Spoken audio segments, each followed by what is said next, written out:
Langley, Virginia, 1985. Aldrich Ames walked the same polished corridors every morning, the heart of America's most secretive agency, the CIA headquarters at Langley. His badge opened doors that most employees would never see. Inside, behind layers of clearance and codes, Ames was part of the elite counterintelligence division, the very team responsible for protecting America from Soviet spies. Ironically, it would be this same man who would become the KGB's greatest asset inside Washington. He didn't look like the archetypal spy. Thick glasses, receding hairline, a quiet, bookish manner. The kind of man who blended into background chatter about office memos and budget cuts. Yet beneath that modest frame was a mind fluent in deception, trained to spot disloyalty, analyze defectors, and map the shadow networks of Soviet espionage. In 1985, Ames was 44 years old, a veteran agent with over 2 decades inside the CIA. By all appearances, he was a loyal officer nearing the peak of a respectable career. In truth, he was on the verge of making one of the most catastrophic decisions in the history of American intelligence. Ames's role gave him direct access to a treasure trove of secrets, classified reports, agent lists, operational code names. His office handled sensitive briefings from field agents across Eastern Europe, many of whom risked their lives to spy for the United States. Every day, he read cables containing details of hidden operations against the KGB, intercepted communications, and secret meetings between double agents and their American handlers. This information wasn't just valuable, it was life and death, and Ames, the man trusted to guard it, would soon sell it all. To his colleagues, Ames seemed ordinary, a man tired of bureaucracy, known more for his long coffee breaks than his ambition. But behind that unassuming image lay a deep dissatisfaction. Years of service had not translated into wealth or recognition. He was still struggling financially, his personal life unraveling after a painful divorce, and his sense of self-worth eroding under professional mediocrity. The irony was brutal. The CIA's counterintelligence officer felt invisible inside his own agency. What few realized was that Ames had grown dangerously comfortable with secrets. For him, classified knowledge wasn't sacred, it was power. And power, when paired with desperation, often invites betrayal. Around this time, his second marriage was straining under debt. His new wife, Rosario, came from Colombia and had expensive tastes, fine clothes, cars, dinners that didn't fit the salary of a government official. The financial pressure pushed him closer to the edge. Friends saw a man restless, cornered by his own failures, yet still walking through Langley as if nothing were wrong. The CIA in the mid 1980s was obsessed with the Soviet threat. The Cold War had entered a psychological phase. Espionage, disinformation, and covert influence mattered more than open warfare. Inside the agency, paranoia ran deep. Entire task forces were dedicated to rooting out leaks and traitors. Yet the greatest mole of all was hiding in plain sight. Ames's position gave him knowledge of those very investigations, allowing him to stay one step ahead of any suspicion. He knew how internal audits worked, how financial checks were filed, and how counterintelligence teams hunted spies. The perfect thief was the one who built the locks. Every morning, as he sat at his desk under the soft hum of fluorescent lights, Ames handled documents marked top secret. They detailed CIA operations inside Moscow, lists of Soviet officials working secretly for the United States, and the encrypted communications that connected agents across continents. In these papers lay the fragile backbone of America's intelligence network, decades of cultivated trust and covert tradecraft. He knew their faces, their code names, their locations, and within months, many of them would be dead. At this stage, no one suspected anything. Colleagues described him as absent minded but reliable, a man with a fondness for scotch and late mornings. He had been reprimanded for drinking on duty in the past, yet his long tenure and knowledge of the agency's history protected him. He was one of them, a familiar face in an institution built on secrecy and trust. It's that trust, precisely, that makes espionage devastating. Betrayal rarely comes from enemies outside, but from insiders who know how to hide in the noise. In the spring of 1985, Aldrich Ames's life reached a quiet crossroads. Years of frustration and failure met an irresistible opportunity. He had information worth millions and an enemy willing to pay. To the outside world, he was a civil servant buried in paperwork.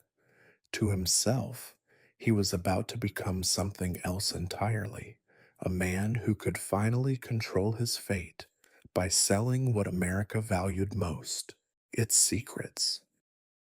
Langley, Virginia, late 1985.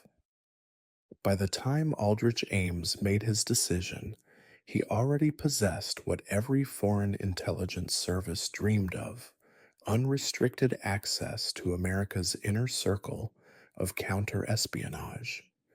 Few officers in Washington held such clearance. Ames had been reassigned to the CIA's Soviet/Eastern Europe Division, specifically its counterintelligence branch, the section responsible for identifying GB operatives, managing defectors, and monitoring double agents. In simpler terms, he sat at the intersection of trust and betrayal. Every secret war the United States fought against the KGB flowed, at some point, through his hands. His office sat deep inside the maze of Langley's headquarters, the air stale from years of sealed files and coffee-stained folders. Inside metal cabinets lay a web of names, American assets recruited from within the Soviet military, scientific circles, and the KGB itself. Ames could read their backgrounds, their code names, their meeting locations, even the safe houses they used in Moscow or Leningrad. Each of those files represented years of dangerous work, agents who lived in fear of discovery, providing the CIA with information that shaped U.S. foreign policy at the highest levels.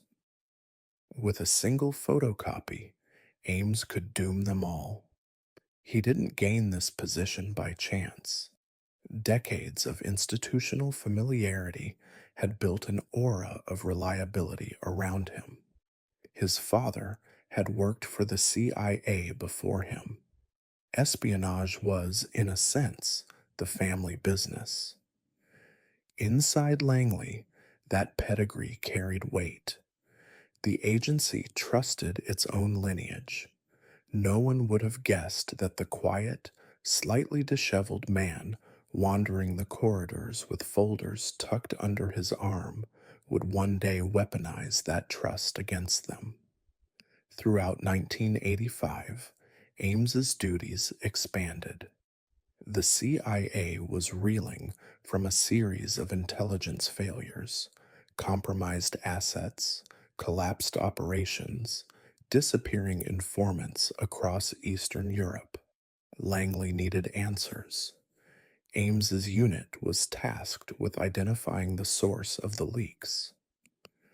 Ironically, the man investigating the mole was the mole. His new assignment gave him full access to the names of every Soviet contact working for the CIA, their handlers, their communications schedules, and even the encryption methods used in transmissions. It was like giving a safecracker the blueprints to every vault in the building. To understand the magnitude of his access, consider this. If the CIA wanted to secretly communicate with an agent inside the KGB, the cable would first pass through Ames's division for review. He knew the aliases, the coded messages, and the signals used for dead drops in Moscow parks. If a double agent defected, his file crossed Ames's desk. If an operation failed, Ames saw the debrief report. Every secret America held against the Soviets was exposed before his eyes. And for someone whose loyalty was already crumbling, that access was an open vault waiting to be robbed. The environment inside Langley fed his illusion of control. Surveillance within the agency was more bureaucratic than active. Polygraphs were administered on schedule, but Ames had passed them before, and he knew exactly how they worked. Internal audits focused on large financial anomalies, not the subtle lifestyle inflation that would soon define his downfall. The CIA believed that betrayal came from ideology, from communists, radicals, or idealists, not from men like Ames, whose only ideology was greed. He studied how the system functioned, where it failed, and how to move beneath its radar. Each memo, each report he handled, added to his map of vulnerabilities. He learned which departments kept backups, how long archives were stored, and where the blind spots were. By mid 1985, Ames understood the CIA's internal structure better than anyone monitoring him. He had built the perfect profile for treason, intelligent enough to deceive, ordinary enough to be ignored. At this time, Washington was saturated with paranoia. Every few months, another Soviet diplomat was accused of spying, another American officer defected or disappeared. The FBI and CIA often worked at cross purposes, each distrusting the other's methods. That rivalry became Ames's silent shield. Any oddity in his behavior was easily lost amid interagency finger pointing. He blended in with the chaos, another tired analyst with clearance too high for his own good. While most of his colleagues were trying to protect national secrets, Ames began quietly cataloging them. He built mental lists of assets in Moscow, agent code names, and the routes couriers took to deliver classified messages. Each detail was a potential bargaining chip. He didn't yet know how or when he would sell them, only that he could. That realization changed everything. For the first time in years, he felt a sense of power. Ames's access was not just informational, it was symbolic. Washington, D.C., early 1985. Aldrich Ames's betrayal did not begin with ideology. It began with debt. In the spring of 1985, his finances were collapsing. The remnants of a costly divorce from his first wife, Nancy, still haunted him. Alimony payments drained his modest CIA salary, and the small townhouse he owned in Arlington was buried under loans. For years, he had concealed his financial troubles from his colleagues, but the cracks were visible to anyone paying close attention. He drank heavily, spent recklessly, and carried the air of a man exhausted by mediocrity. At home, pressure was mounting. His new wife, Rosario Casas, whom he had met while posted in Mexico City, came from a family accustomed to luxury. She wasn't extravagant in a malicious way, but she expected more than Ames could afford. Their social circle included diplomats, businessmen, and foreign contacts who lived comfortably, and Ames wanted to match them. His pay as a mid-level CIA officer, roughly $60,000 a year, barely covered rent and obligations, let alone the life he envisioned. He began taking note of colleagues who retired comfortably or moved into consulting. Envy turned into quiet resentment. In his mind, he had given the agency his youth, his loyalty, and his privacy. He'd lived a career in the shadows, bound by secrecy, and had little to show for it. The CIA had no bonuses for devotion, no medals that translated into real life. Meanwhile, he was the gatekeeper of priceless information, intelligence that nations would pay millions for. Ames started to ask himself a dangerous question. What is loyalty worth if loyalty never pays back? The timing of his frustration was crucial. In 1985, the Cold War was shifting. The Soviets were facing economic decline, and Mikhail Gorbachev was emerging with reforms that both excited and unnerved the West. Within the intelligence world, it was chaos, spies defecting, networks collapsing, new alliances forming. It was an age when loyalty itself felt negotiable, and Ames, watching the shifting balance of power, realized that information was more valuable than ideology. It was a commodity, one he could sell to the highest bidder. Still, crossing the line from thought to action took months of rationalization. He told himself he wasn't betraying anyone directly. He convinced himself that the information he might share wouldn't harm real people, only operations. He imagined himself as a middleman, trading secrets to secure financial freedom. But deep down, he knew better. Every file in his hands represented agents living undercover, people who trusted the CIA to protect them. And soon, those same names would appear in KGB reports, marked for execution. His drinking worsened. Colleagues began noticing him slipping into late mornings and disappearing early. Yet he remained sharp enough to hide behind his reputation. Within Langley, Ames had been part of key investigations into Soviet espionage. His insight carried weight. When he criticized a lead or dismissed a suspicion, others deferred to his experience. That credibility became his greatest shield. In private, he confided in no one. He was haunted not by morality, but by fear of failure. His first marriage had collapsed. His career had plateaued. He wanted to feel in control of something. Anything. Selling secrets offered the illusion of power he had lost long ago. And unlike the CIA, Moscow paid in cash. The first time the thought crystallized, it wasn't during a mission or a moment of temptation. It was during a mundane evening at home.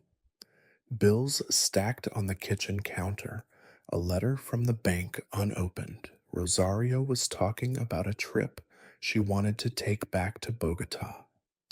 Ames poured himself another scotch and stared at the envelopes. Somewhere in that silence, a decision took root. He could fix everything, and no one would ever know. The following week, Ames began reviewing his contacts, tracing where information flowed through Langley and who might notice if a file disappeared. He studied the structure of his own department the way a thief studies blueprints. Every detail was a calculation. How long before someone noticed? How often were access logs checked? Could he mask photocopy records under legitimate requests? The spy inside the CIA was methodically designing the perfect betrayal. To the world, Ames was still the weary bureaucrat who shuffled through hallways with coffee stains on his tie. Inside, he had already detached from the institution that once defined him. He told himself that the CIA had used him long enough, that this wasn't betrayal, just balance, that moral distortion would soon cost lives. As the spring of 1985 unfolded, Ames's desperation hardened into resolve.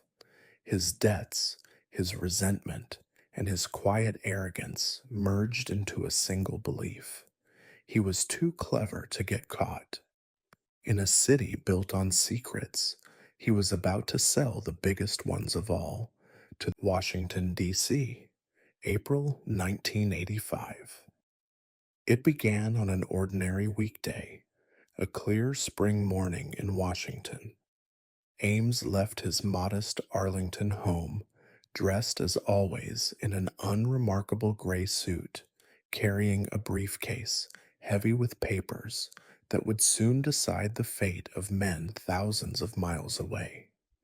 He drove downtown, past the monuments and marble buildings that symbolized everything he was about to betray, and parked his car near the Soviet embassy on Wisconsin Avenue. For years, he had studied Soviet operatives, analyzing how they approached potential recruits. Now, in the quiet of that moment, he reversed the roles. The hunter was about to become the asset. At around 9:30 a.m., he walked through the embassy gates uninvited, a move so reckless it bordered on suicidal. Inside, KGB officers were stunned. American intelligence officers didn't just walk in off the street. Yet Ames calmly requested to speak with a representative. He offered his CIA credentials and proposed a deal. In exchange for cash, he would provide information on U.S. operations against the Soviet Union. Within hours, he became the KGB's most valuable informant. That single visit was one of the most devastating acts of espionage in the history of the Cold War. Ames handed over the names of every top Soviet official working for the CIA, men and women who had risked their lives for years to funnel secrets to Washington. Among them were colonels, double agents, and high ranking officers embedded deep inside the KGB. The Soviets didn't even have to ask for proof. The documents Ames brought spoke for themselves. It was as if the CIA had left its vault door open. The KGB moved fast. Within weeks, agents loyal to the United States began disappearing. Arrests swept through Moscow and Leningrad like a silent purge. Some were executed without trial, others simply vanished. The CIA had no idea what had gone wrong. They suspected a leak, perhaps a compromised transmission. No one imagined that the man responsible was sitting comfortably behind a desk at Langley, still showing up to work on time. Ames's first payment from the KGB was $50,000 in cash, more money than he had ever seen at once. For a man drowning in debt, it was intoxicating, but more than the money, what seduced him was the feeling of control. For years, he'd felt invisible. Now, both superpowers were paying attention to him. To the Soviets, he was colleague, a code name whispered through Moscow's intelligence circles. To himself, he was a man who had finally escaped insignificance. He knew the risks, of course. The CIA trained its officers to imagine the consequences of exposure, arrest, imprisonment, or worse. Yet Ames rationalized that his position gave him immunity. He was in counterintelligence. He would see any investigation coming long before it reached him. That arrogance, as much as greed, fueled his betrayal. The KGB understood this psychology well. They didn't recruit him with ideology or threats. They simply let him believe he was smarter than everyone else. Over the following months, Ames refined his tradecraft. He learned how to communicate through dead drops, chalk marks on mailboxes, coded notes hidden in magazines, signals left on parked cars. The meetings themselves were rare. Most of the time, he would leave packages at prearranged locations and collect envelopes of cash in return. The system was simple, efficient, and almost undetectable. The FBI, unaware of his double life, had no reason to monitor a CIA officer for espionage. He was hiding in the safest place possible, inside the system itself. His spending habits changed almost overnight.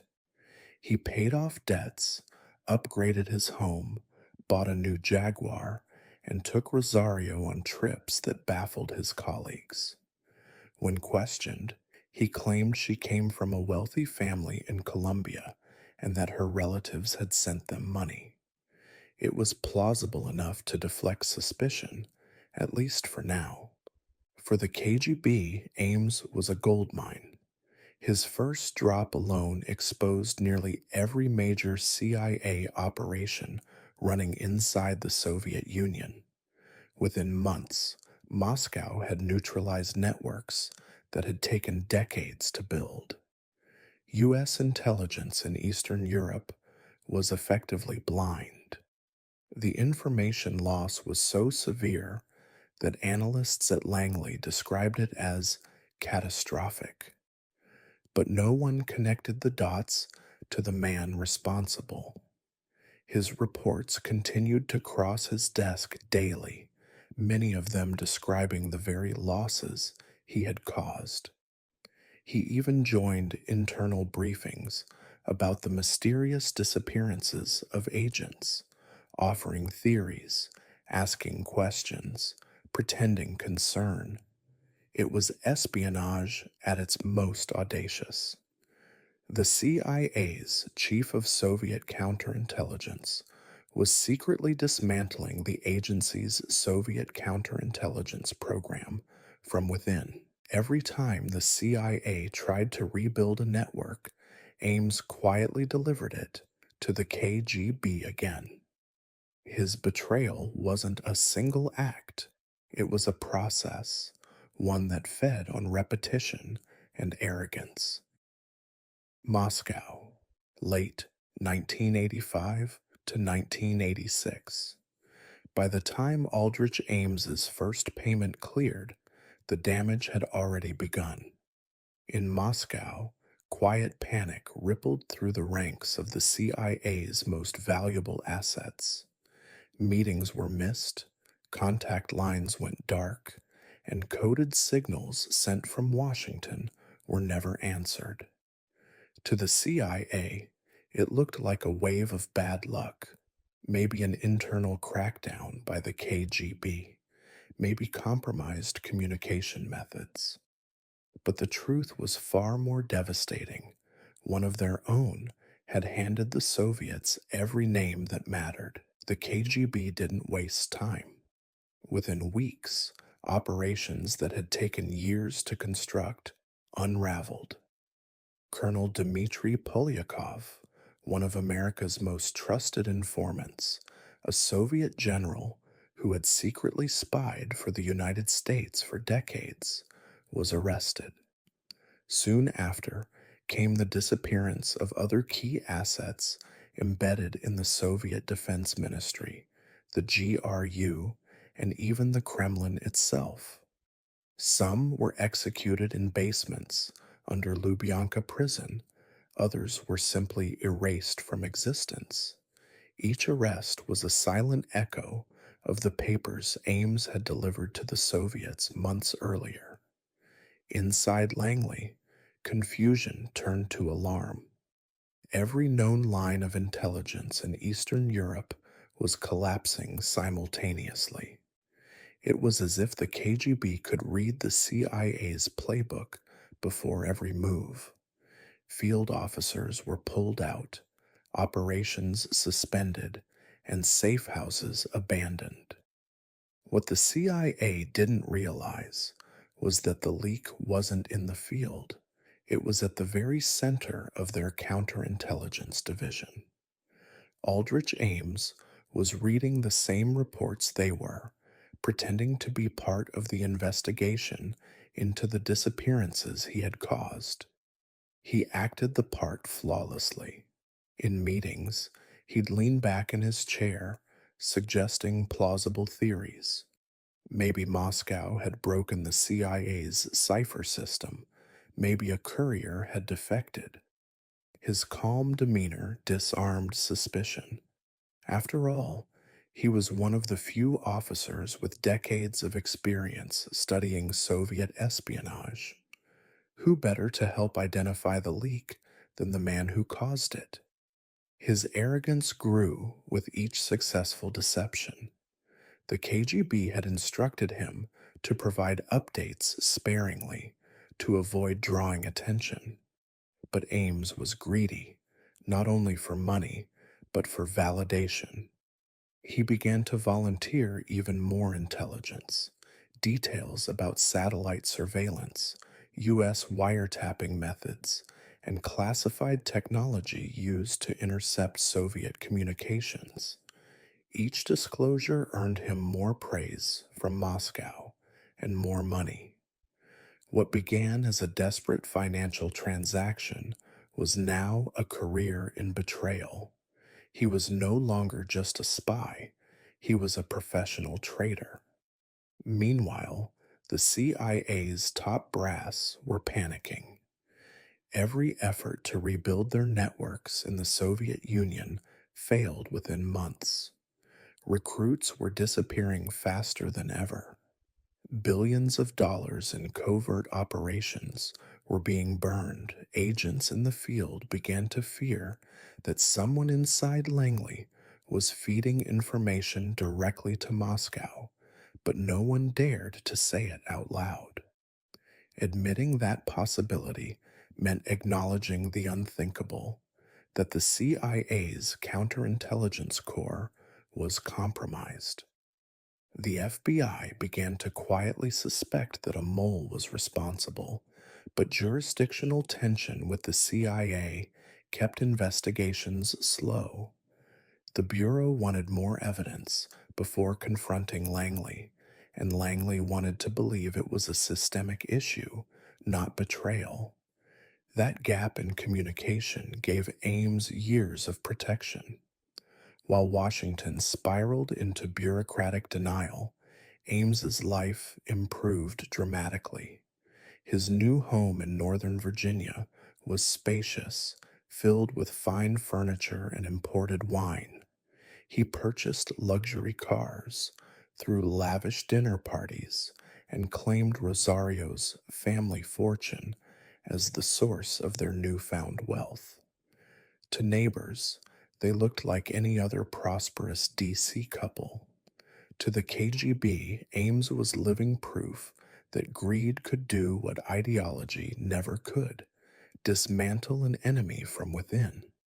The KGB, however, knew the value of patience. They warned him against overconfidence, urging him to avoid unnecessary risks. But Ames was intoxicated by success. He once bragged privately to a Soviet handler that he'd caused more damage to U.S. intelligence than any spy in history. It wasn't far from the truth.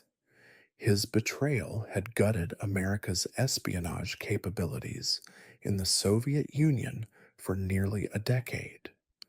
The losses were so severe that some analysts later called 1985 the year of the spy. The CIA, reeling from failure, continued to search for explanations: technical leaks, intercepted signals, even rogue agents abroad. All the while, Ames remained at the center of the storm, feigning frustration alongside his peers. He even filed reports lamenting how unfairly the agency was losing ground. The irony was chilling. The man documenting the disaster was its architect. By the end of 1986, more than a dozen CIA sources had been executed or imprisoned.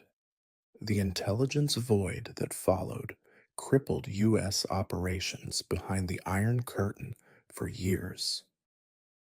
Arlington, Virginia, 1987 to 1989. By 1987, Aldrich Ames was living two lives so cleanly divided that even he started to believe both were real. By day, he was the quiet bureaucrat, a reliable mid career officer at CIA headquarters, respected for his historical knowledge of the KGB. By night, he was the most valuable mole the Soviets had ever placed inside the United States.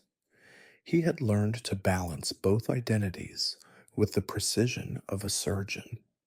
But cracks were forming, and in a world built on secrecy, even the smallest crack can turn fatal. His financial situation told the first story. Within 2 years of beginning his betrayal, Ames's life had transformed dramatically. The modest civil servant suddenly drove a $50,000 Jaguar. He and Rosario purchased a $540,000 home in Arlington, paid in full. The house gleamed with imported furniture, designer clothing, and wine bottles from Europe.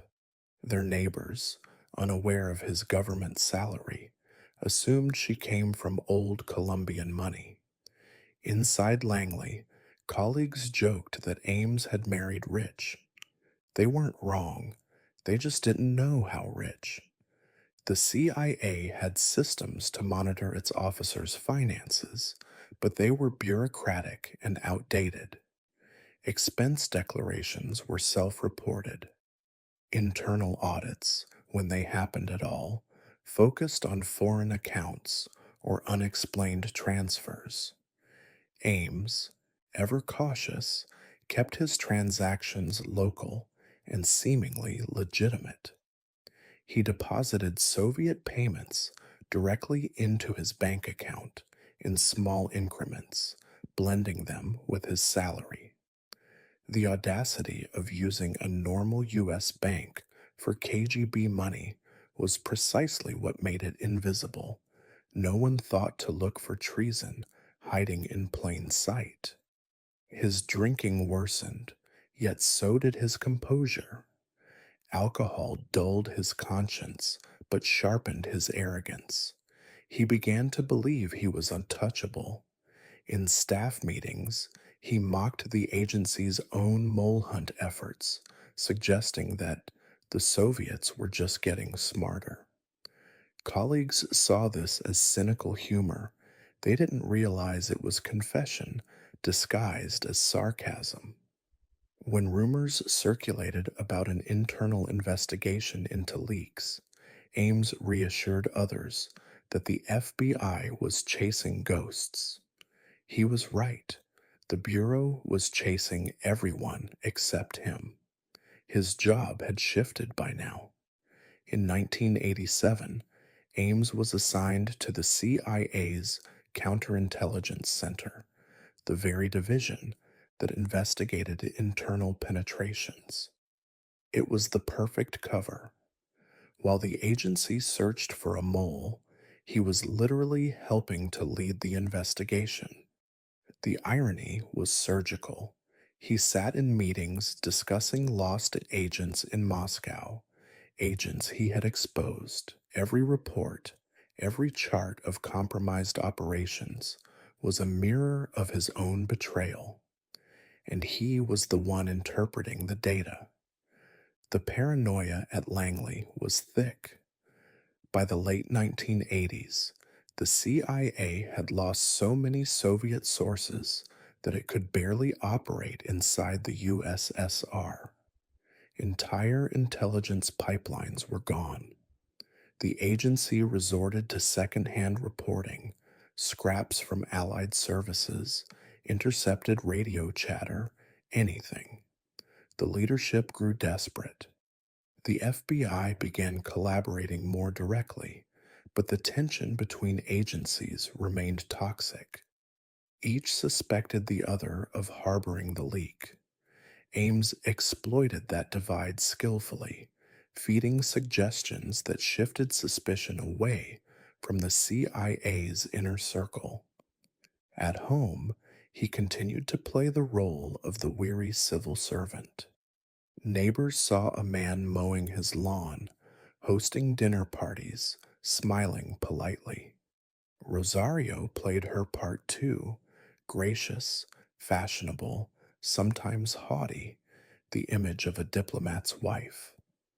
But behind closed doors, the money became harder to hide. Ames kept envelopes of cash in drawers, unused bills stacked in closets. Once, when a friend visited unexpectedly, he panicked and shoved bundles of money under the sofa. It was the kind of carelessness that comes not from fear, but from complacency. The KGB, watching from afar, began to worry. They cautioned him repeatedly, through encrypted notes and brief encounters. Stop conspicuous spending. Be careful with finances. But Ames ignored them. He had convinced himself that the CIA was too blinded by hierarchy and arrogance to ever suspect one of their own veterans. To him, the agency's bureaucracy was a shield, layers of paperwork that would always move slower than his lies. And for a while, he was right. Even when the CIA finally noticed his financial inconsistencies in 1988, internal investigators assumed the wealth came from Rosario's family. They even interviewed her briefly. Her answers, though vague, sounded plausible enough. The matter was dropped. Inside Langley, the mole hunt intensified. Analysts were re examining the timeline of lost agents. Patterns were emerging. Whoever the mole was, his information seemed unusually precise, as if the traitor had direct access to counterintelligence archives. But Ames's position still made him above suspicion. He was the one signing off on those very analyses. Langley, Virginia, 1990 to 1992. By 1990, the Cold War was ending, but inside the CIA, a new kind of war had begun, one fought not between nations, but within the walls of Langley itself. For nearly 5 years, U.S. intelligence operations in Moscow had been bleeding out. The losses were too systematic, too targeted, too precise to be coincidence. Somewhere in the ranks, there was a mole, a ghost, who seemed to know every operation before it happened. And after years of denial, the CIA was finally ready to admit it. The task fell to a small, determined team within the Counterintelligence Center, led by Jean Vertefeuille, a quiet, meticulous analyst who had spent her entire career tracking Soviet espionage.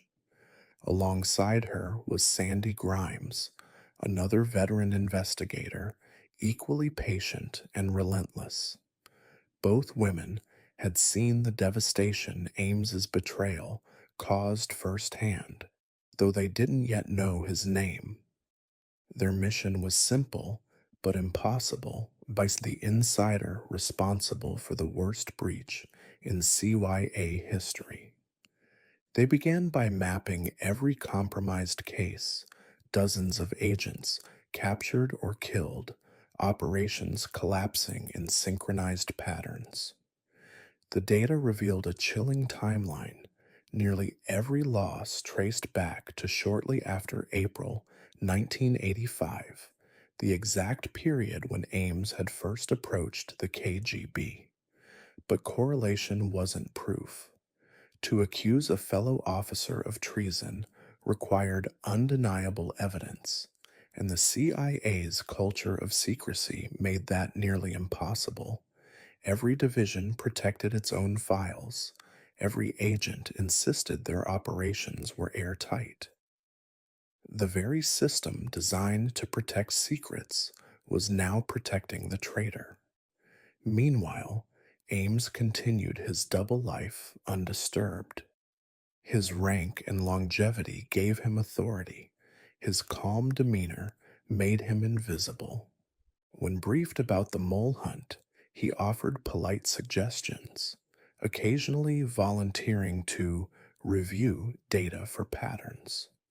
In reality, those reviews allowed him to see just how close investigators were getting. Each week, he returned home smugly reassured they were miles away. The hunter and the hunted were meeting in the same rooms, sharing coffee breaks, exchanging polite smiles. But the cracks were widening. By 1991, Vertefeuille's team had ruled out most of the obvious suspects. The FBI had been called in for cooperation, establishing a joint mole hunting task force. They began focusing on lifestyle discrepancies, agents whose spending exceeded their pay grade. In a bureaucracy obsessed with documents and loyalty, money was often the only trail that didn't lie. When analysts ran a financial audit on CYA personnel with access to Moscow operations, one name stood out like a flare in the dark: Aldrich Ames. The numbers didn't make sense. His salary was roughly $70,000, yet bank records showed deposits exceeding $500,000 over several years. The payments were too regular, too structured to be an inheritance or windfall. Ames had bought a house outright, paid cash for luxury cars, and routinely spent beyond what any government paycheck could sustain. For investigators who'd spent years drowning in dead ends, it was the first tangible lead in almost a decade. Still, the idea that Ames could be the mole was hard to swallow. He was a known quantity, a familiar face, the office cynic, not a villain. But as Vertifoy's team dug deeper, the coincidences began to pile up. His postings aligned with the timeline of leaks. His access matched every compromised operation. Even his foreign travel coincided suspiciously with KGB briefings. The evidence was circumstantial, but overwhelming in pattern. The FBI began discreet surveillance. They followed him to work, tracked his bank deposits, photographed his cars, even sifted through his garbage. Each discovery added another piece to the puzzle. Ames's life, once hidden behind layers of bureaucracy, was slowly being dismantled. He had no idea that every step to his car, every errand, every quiet conversation was now part of a federal file labeled High Priority Suspected Penetration. Inside the CIA, the tension was suffocating. Word spread that the mole hunt had narrowed to a handful of suspects. Colleagues whispered, looked over shoulders, double checked security logs. Paranoia infected the building that had once prided itself on certainty. Ames noticed the shift, and though he remained calm outwardly, the pressure began to gnaw at him. For the first time in years, the mask started to slip. He drank more heavily, skipped briefings, and grew careless with his signals to the KGB. Still, he couldn't stop. His last drops of intelligence, even after the Cold War's official end, were small but valuable: names of defectors, analysis of CIA methodology, communications protocols. Moscow paid well, though even they had grown wary. The Soviet Union was collapsing, and the once mighty KGB was fracturing into new branches. Washington, D.C., 1993 to early 1994. By 1993, Aldrich Ames's luck was running out. For nearly a decade, he had lived as the KGB's most prized mole, strolling through Langley's corridors with the confidence of a man convinced of his own genius. But outside those walls, his world was quietly tightening. The CIA and FBI, now working side by side, were done chasing shadows. They had a name, a suspect, and a mission: catch him before he slipped away again. The operation was codenamed Night Mover. It began with silence, the kind of surveillance so precise Ames didn't notice it for months. The FBI wired his phones, monitored his mail, tailed his car, and tapped into every financial transaction he made. Teams rotated every few days to avoid detection. Agents followed him through morning commutes, watched his stops at coffee shops, and even tracked his dry cleaning pickups. His once boring routine became a daily blueprint for his own downfall. Investigators began reconstructing his life hour by hour. They traced unexplained bank deposits, nearly $1.3 million in total. They compared those dates to known KGB meetings and found they matched almost perfectly. They watched his behavior at Langley: the long lunches, the distracted demeanor, the glazed eyes that hinted at too much scotch and too little caution. Yet what stunned them most was his arrogance. Ames wasn't hiding his wealth. He flaunted it, driving a Jaguar, wearing tailored suits, throwing dinner parties in his paid-off home. It was the boldness of a man who truly believed he was untouchable. But even arrogance has limits. In the spring of 1993, an FBI agent named Les Weiser joined the investigation and pushed to go deeper. He ordered magnetic tracking devices installed on Ames's cars, video surveillance outside his house, and full monitoring of his movements around Washington. What they captured was damning. On several occasions, Ames was seen taking unusual detours before work, stops near mailboxes, parking lots, and quiet corners that investigators knew matched KGB signal sites. He was still in contact. In one instance, surveillance recorded Ames leaving a chalk mark on a mailbox in Northern Virginia, a prearranged signal to his Russian handlers that he was ready for a drop. Later that night, another team spotted a Russian diplomat from the embassy stopping by the same location. That was all the proof they needed. The mole wasn't just a theory anymore. He was active, alive, and standing right in front of them. The FBI kept the circle small. Only a handful of senior officials at Langley and Justice knew about the surveillance. The risk of tipping him off was too high.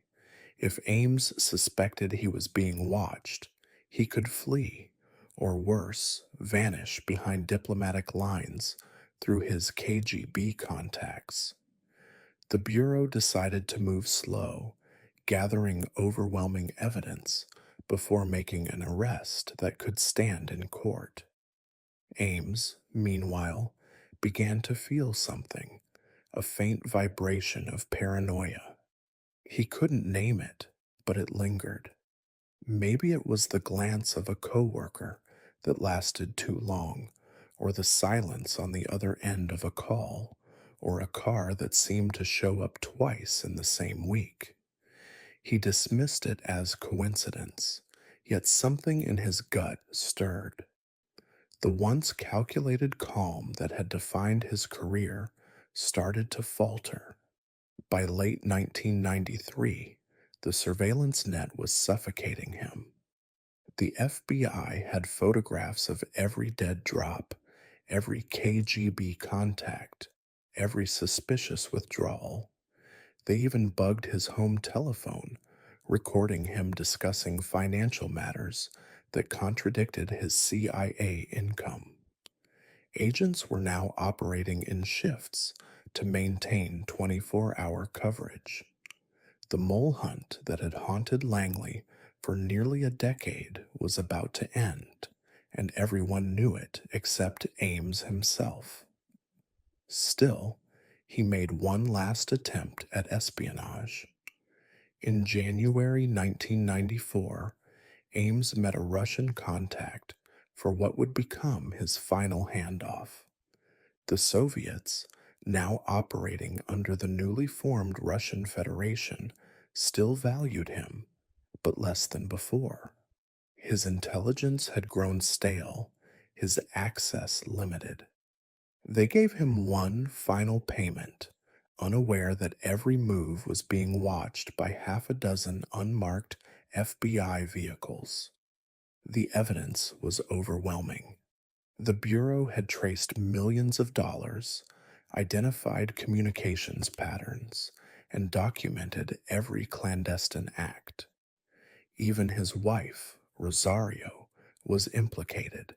She had helped count and conceal the money. For months, the FBI had debated the perfect time to strike.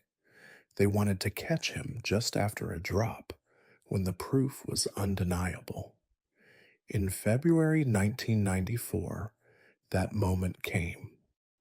The morning of February 21st, 1994, dawned cold and gray. Ames drove his Jaguar from his Arlington home toward CIA headquarters, unaware that FBI cars were already tailing him.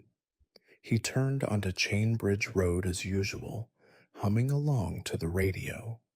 But as he approached the entrance to Langley, flashing lights surrounded him. Two cars blocked his path. Agents swarmed from every direction. Arlington, Virginia, February 21st, 1994. The arrest of Aldrich Ames was clinical, silent, and final. At 9 a.m., as commuters streamed toward the glass facade of CIA headquarters, the man who had outsmarted both the agency and the FBI for nearly a decade sat handcuffed in the front seat of an unmarked car. His wife, Rosario, was arrested simultaneously at their home. Within an hour, news began to ripple through Washington's intelligence corridors. First whispers, then disbelief, then outrage. The mole who had bled U.S. intelligence dry wasn't a ghost or a KGB mastermind hidden in Moscow. He was one of their own. Ames spoke little during interrogation. He was calm, polite, occasionally sardonic, the same dry tone that had shielded him for years. When FBI agents presented the evidence, he didn't deny it. The money trails, the surveillance photos, the dead drops. It was overwhelming. "You got me," he reportedly said, with a weary shrug. "I deserved it." But that brief flash of humility evaporated as quickly as it appeared. In his mind, he had simply lost a game that had gone on longer than anyone could have imagined.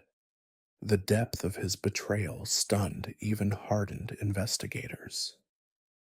During debriefings, Ames admitted to compromising virtually every active CIA source inside the Soviet Union from 1985 onward.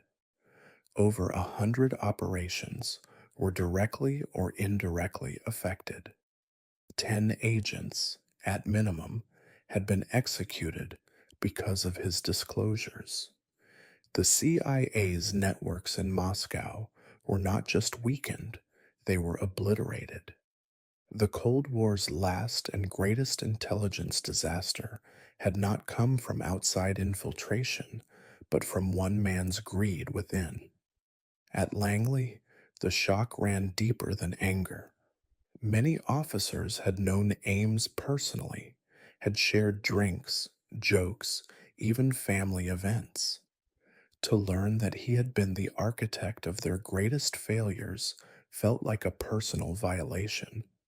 Former colleagues described it as a wound inside the agency's soul. For years, they had doubted themselves, blamed bad luck, suspected ghosts. Now they learned the truth had been sitting 3 desks away.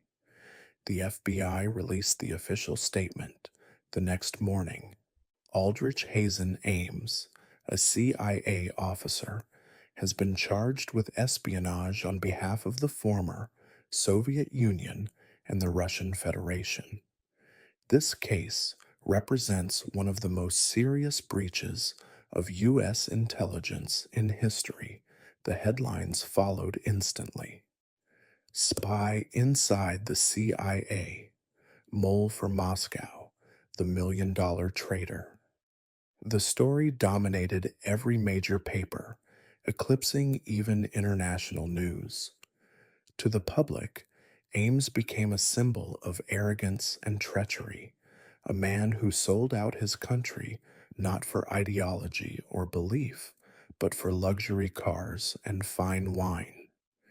To the intelligence community, he became a symbol of something even worse: complacency. During the trial later that year, prosecutors presented the mountain of evidence: bank records, intercepted communications, and testimony from both CIA and FBI agents. The defense attempted to paint Ames as a man trapped by debt and pressure, not malice.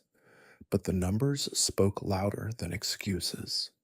Between 1985 and 1994, He had received more than $2.7 million in Soviet and Russian payments, the largest amount ever paid to an American spy.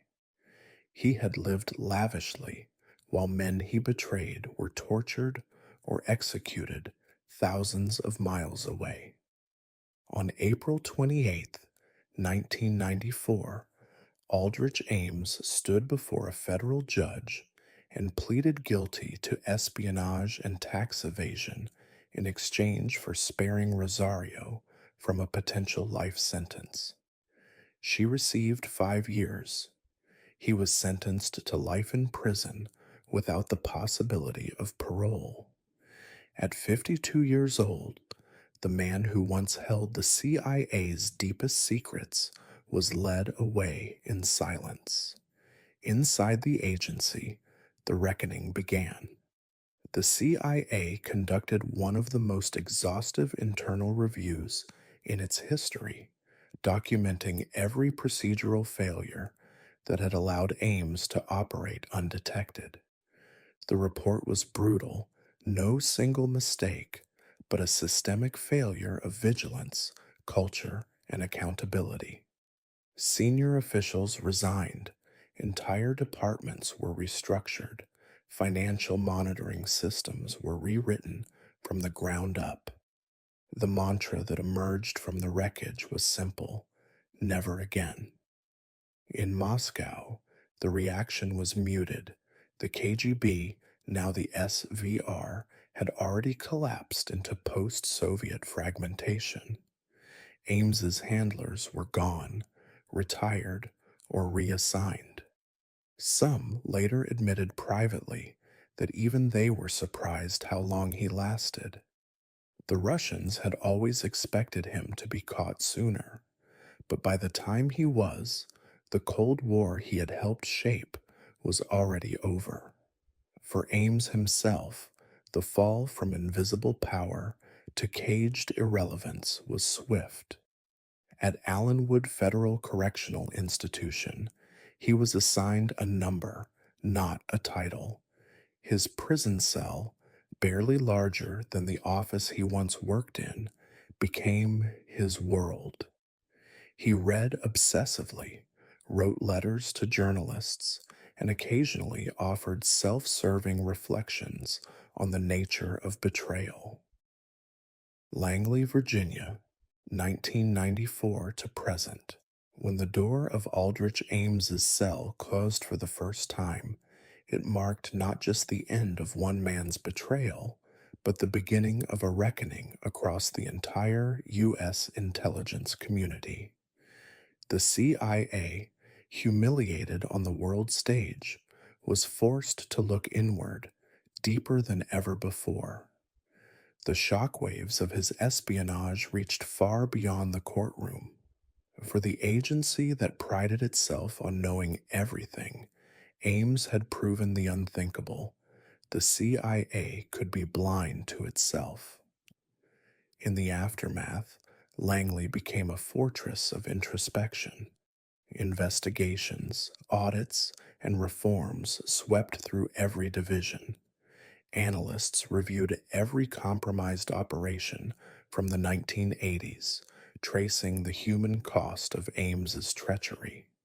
One by one, names emerged: agents in Moscow, Leningrad, and Warsaw who had vanished after Ames's disclosures. Their stories, once classified, painted a grim picture. Some were executed within weeks of exposure.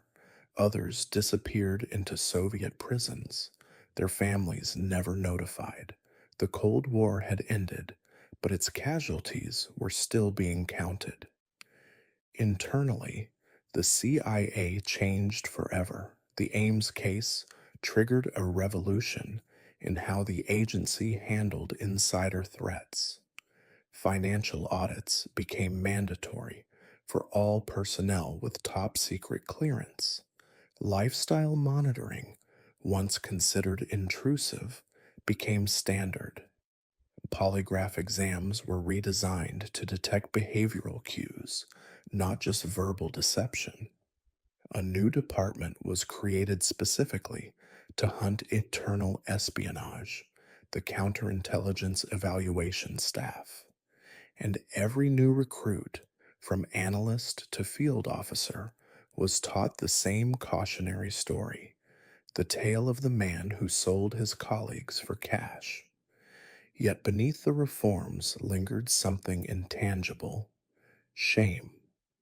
Ames's betrayal had been so devastating not just because of what he revealed, but because of what it revealed about the agency itself, its culture of arrogance, its blind trust in seniority, its assumption that betrayal always came from the outside. The CIA, once the hunter of traitors, had become the prey of its own complacency. The realization cut deep. For Ames, the years behind bars changed little. He remained analytical, detached, occasionally self righteous. In interviews, he claimed the CIA had wasted his potential and treated him like a bureaucratic cog, as if betrayal were an act of retribution, not greed. He once wrote that his actions were never ideological, but rather a logical exchange of information for compensation. Even in prison, he rationalized his crimes like a man explaining an equation. He never apologized to the families of the agents who died because of him. But others remembered Jean Vertefeuille and Sandy Grimes, the women who had unmasked him, became symbols of persistence in an institution dominated by secrecy and male hierarchy. Their work, once buried in classified reports, became a case study in patience and analytical rigor. They had solved what was once considered unsolvable, not through spy gadgets or Hollywood heroics, but through methodical attention to the smallest human details. Their quiet determination stood as the moral counterpoint to Ames's arrogance. The world of espionage evolved, but Ames's shadow remained. His case reshaped the intelligence playbook for generations. When another mole, FBI agent Robert Hansen, was later caught in 2001, investigators used the Ames framework as a blueprint for detection. His downfall became a template: how to trace money, map habits, and dismantle the illusion of loyalty. Ironically, the very man who destroyed the CIA's networks became the reason future ones survived. Today, Ames still sits in a federal prison in Terre Haute, Indiana, a relic of a bygone war. His cell is small, sterile, anonymous. He reads, writes, and occasionally grants interviews to journalists fascinated by how an ordinary bureaucrat nearly collapsed America's intelligence empire. He receives no visitors from Langley. To the agency, he is an erased file, a name that exists only as a warning on PowerPoint slides shown to new recruits. And yet, his story endures, not for the drama of espionage, but for its quiet horror. Aldrich Ames didn't need guns or gadgets. He needed only access, arrogance, and opportunity. He proved that betrayal doesn't always wear the face of an enemy. Sometimes it wears the badge of a colleague. The Cold War ended, but the war for trust inside intelligence agencies never did. Ames's legacy is not just the lives lost or the secrets sold, it's the permanent suspicion he left behind. Every clearance check, every audit, every nervous glance across an office cubicle traces back to him. Because if the CIA learned one thing from its deepest mole, it was this: In the world of espionage, the deadliest threat is not the enemy you see, it's the friend you never question.